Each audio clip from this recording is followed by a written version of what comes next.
At my father's retirement dinner, surrounded by relatives, colleagues, and lifelong friends, he stood up, raised his glass, and said with a proud smile, "My real children are the ones who made me proud." The words hung in the air like a slap, because I knew exactly what he meant, and it wasn't me. In that moment, the celebration turned into a public reminder that in his eyes, I'd never truly been part of the family. I'm Amanda, 32. My whole life, I'd chased something I thought I desperately needed, my father's approval.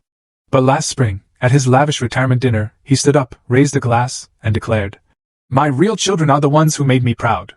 The room applauded, but then his eyes, cold and sharp, found mine across the room. "You can leave," he said loud enough for everyone to hear.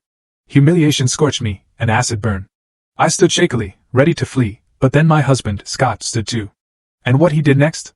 It wasn't just a moment of comeuppance. It redefined family for me forever.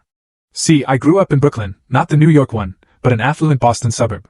Success wasn't just celebrated there, it was expected. Our colonial house, with its perfectly manicured lawn, looked straight out of a magazine. But inside? Totally different story. My father, Richard Harrington, he wasn't just some hotshot banking executive. He was a man who measured everything: love, achievements, disappointments. And my mother, Elaine? Beautiful, quiet, utterly powerless against his domineering presence. She'd sometimes whisper comfort after his tirades, but never, ever openly defied him. I lost her to breast cancer when I was 20, and with her, the only buffer between my father's crushing expectations and my fragile reality just vanished. My siblings? Oh, they were everything I wasn't. Jason, 4 years older, followed my father straight into finance, Wharton grad, climbed the ladder at some prestigious investment firm like it was nothing.